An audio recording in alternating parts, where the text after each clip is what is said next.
and welcome to What's Up Ocala. I'm your host, Andrea Praver, and today I have a very special guest that's going to tell us all about the really amazing things they're doing here in Ocala. So why don't you tell everyone who you are and where you are from? Okay, thank you. Thanks for having us. Appreciate it. I'm Wendy Kebertle, Kebrtle. I don't know if you need I that. am so glad that you said, Kebertle. said it better than I could, definitely. Yeah. Okay. Wendy Kebertle, Executive Director of Wear Gloves. Wear Gloves is what? It sounds like some kind of like Palmolive kind of thing. So what exactly is that?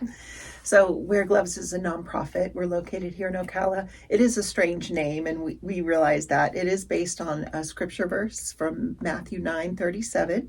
Wow, I'm not familiar with that one. It says, the harvest is plentiful, but the workers are few. Yes, it does. So we say at Wear Gloves, so put your gloves on, let's get to work. That is awesome. I was wondering, it's like, there's gloves in the Bible? I don't remember, but that scripture I do know. Yes. Okay, so what is it that they actually do over there? So we primarily focus on workforce readiness. That's why we put our gloves on and get to work. We train folks to be employable. So a lot of folks who live on the street or are distressed in some way, have been through some trauma, have maybe not had a job in a long time or maybe ever. We work with them to learn how to be employable. Okay. So of course, when some people, especially employers, are looking to hire individuals, they're going to have some questions. Mm-hmm. So what kind of, is there any screening if they have a difficult background, as some do when they have previous issues with drugs or something like that? Like, what exactly is the process? So we partner with manufacturers, local manufacturers here in town that are willing to outsource work to our campus, where we currently employ about 95 people every week. Wow. And they come to our campus because it's a safe space for them to receive services like mental health coaching, recovery counseling. They get a free hot lunch every day if they're working. They get these additional wraparound services while they're learning to be employable. So they're processing parts for Closet Made or putting little marketing boards together for Trinity services. And what they're learning is how to show up to work on time, dependability. We're working on character skills like interacting with others on your team, how to work on a team, how to receive feedback from a supervisor, all of those kind of soft skills that help prepare you for the workforce again. That's amazing. Yeah. So how the supervisors, I guess, that you have there, I mean, how are they equipped to handle different issues? I know sometimes people don't handle stress very well, and you could probably, once you have enough experience, see that coming on. So, I mean, what kind of issues do they help with? Yeah. So our supervisors at all levels, team leaders, supervisors, managers of each department are former clients. Really? Yes. So they know. So they've been there. They can see the signs. They have a great BS meter. Yeah. They know, how to kind of navigate some of the issues that folks come in with. So they've been there. That we find that the peer-to-peer management is so much more successful than me showing up in there and trying to hold them accountable when I don't really understand their lived experience. So we put folks who have that lived experience in there to kind of be their mentors. So it works out really well that way. I can imagine it's no longer an us versus them kind of mentality. So that, I would imagine, works really, really well.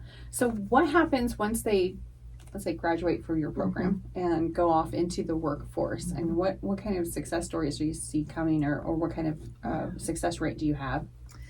So success is different for each person. We allow our clients to set their own goals.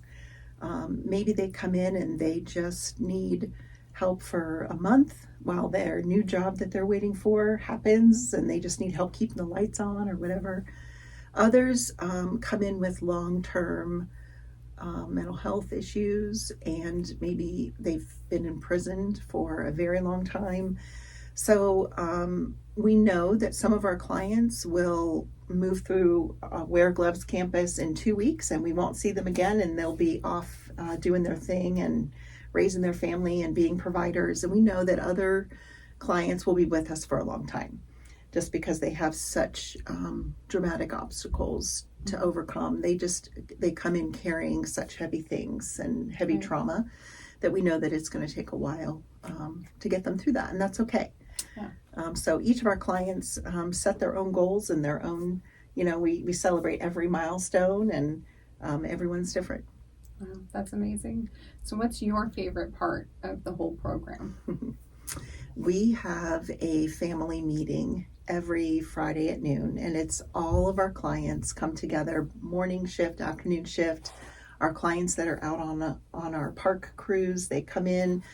We all meet together and we celebrate these milestones. We celebrate soberversaries. We celebrate someone got their driver's license. It's just a really beautiful time of celebration. We used to do church in the garden on Saturday mornings, and we have replaced that with this weekly Friday gathering where we share in each other's lives and we celebrate each other. It's beautiful. That really is. That's awesome.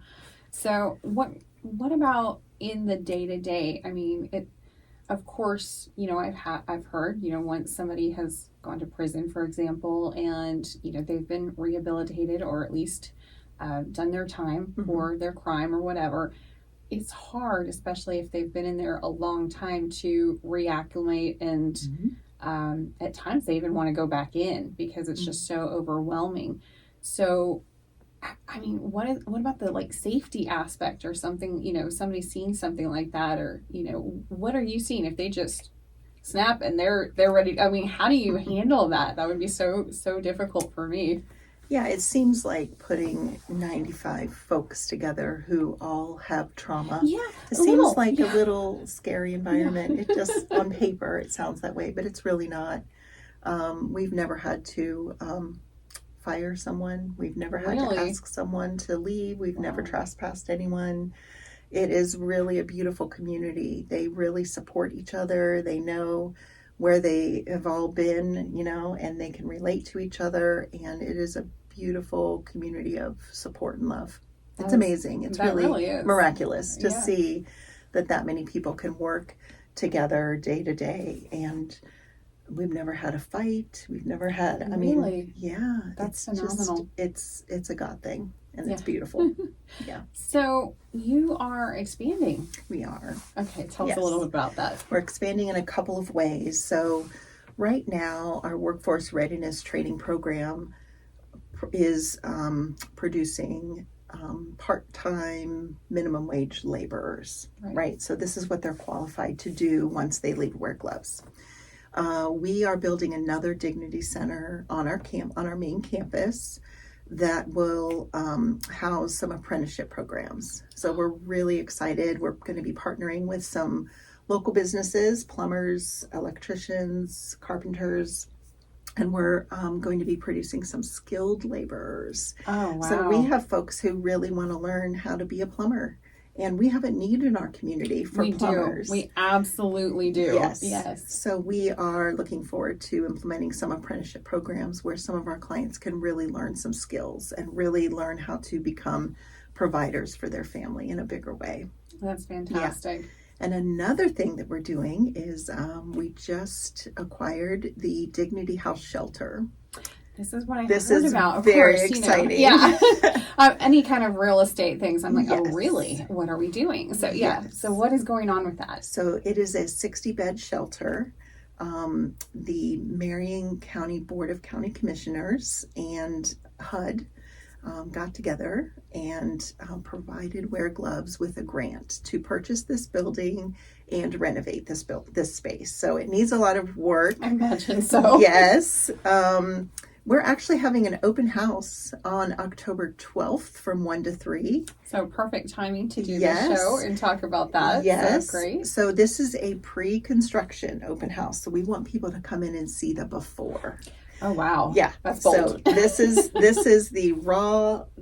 raw bones. We pulled up the floor. We have mismatched colored paint everywhere. It is a hot mess. But perfect. We want people to come in and see the before and see the potential and pray for us and volunteer with us and get involved and partner with us to kind of make our dream a reality.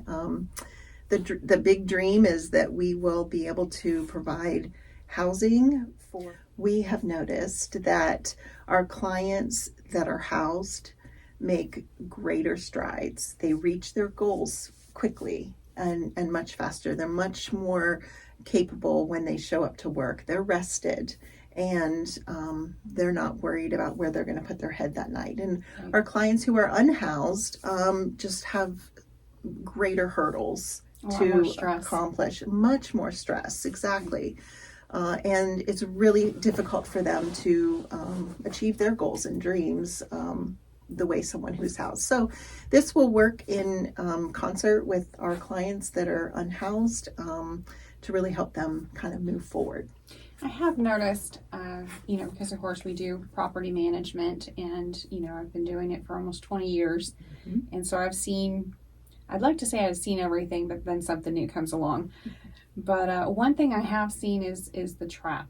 And what that is somebody, maybe they are renting and everything's going along just fine. And then maybe the owner of the house decides that they're going to go ahead and sell. And so they invite them to live elsewhere, as we call it. And so they get this non-renewal notice and they have to move out and they can't find a place in time. So they go to stay at a hotel. Mm-hmm. And that's the trap. And as soon as I hear somebody says, I'm living in a hotel, that is very scary because you have to get out of it as quickly as possible. Yes. Hotels are wonderful, but they are temporary. Right. And they are very, very, very expensive. Right. So oftentimes they'll be working and working and working, and they're just barely covering the expense. And the first wrong thing that happens, because of course Murphy's always knocking, they're living in their car. Right. And it just went so quickly from I'm renting this really nice 3-2 house to I'm living in my car. Yeah. And they have no money for a down payment. They have or a deposit, and they have no inclination on how to get out of the trap they just stepped in. So to hear that they're doing a shelter to help somebody that is actively working and wants to work, but may have fallen into a trap like that, is very scary. And it's wonderful that you guys are doing that. Yeah. So this housing, tell me a little more about that. Is it going to be like for families, or is it going to be more for individuals, or what is it? We are really grateful that there's so many amazing shelters in our community that really do a great job at supporting women and children. Yes. There are not a lot of places for men, single men, to go. Yeah. So this is what we are mostly focusing on, would be single adult males, because there's just not a lot of opportunity for them.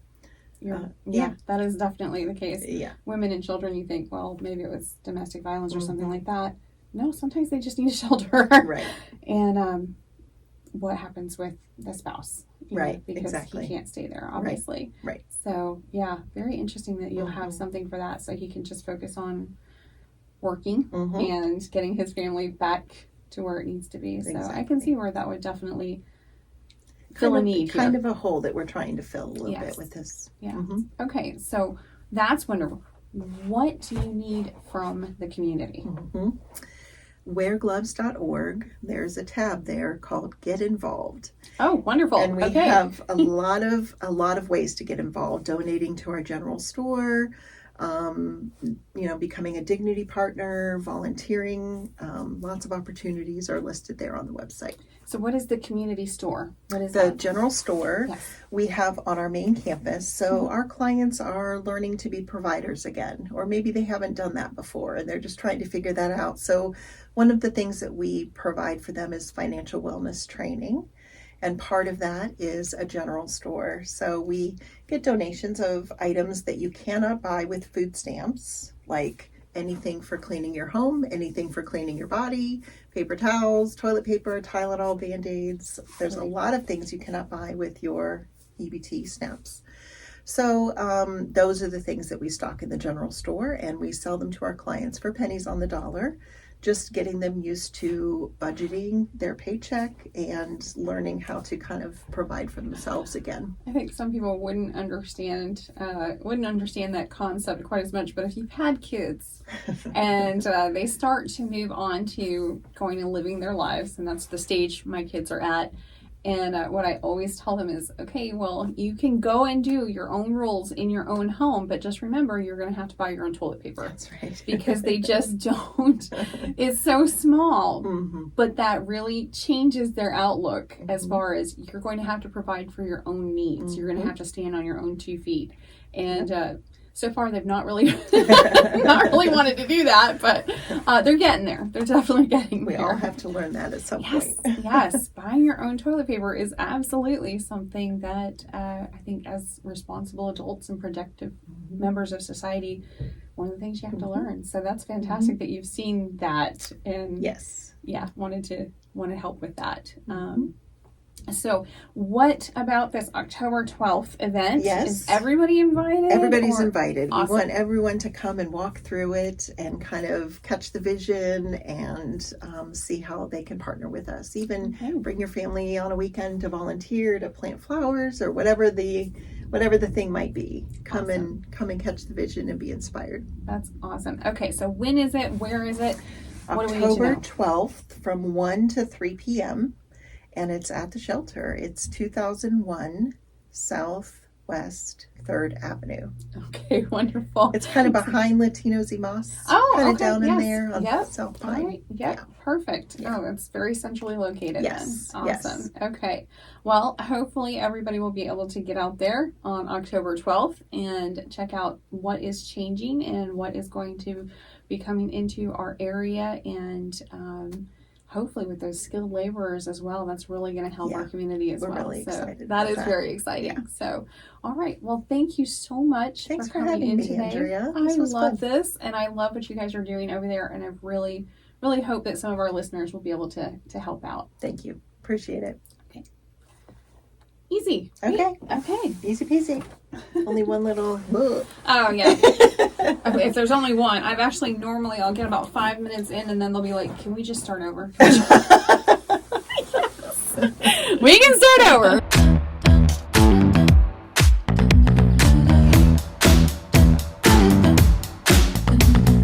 Move with the rhythm, shake it up, stop when the clock hits 13. Sing 1, 2, 3, 4.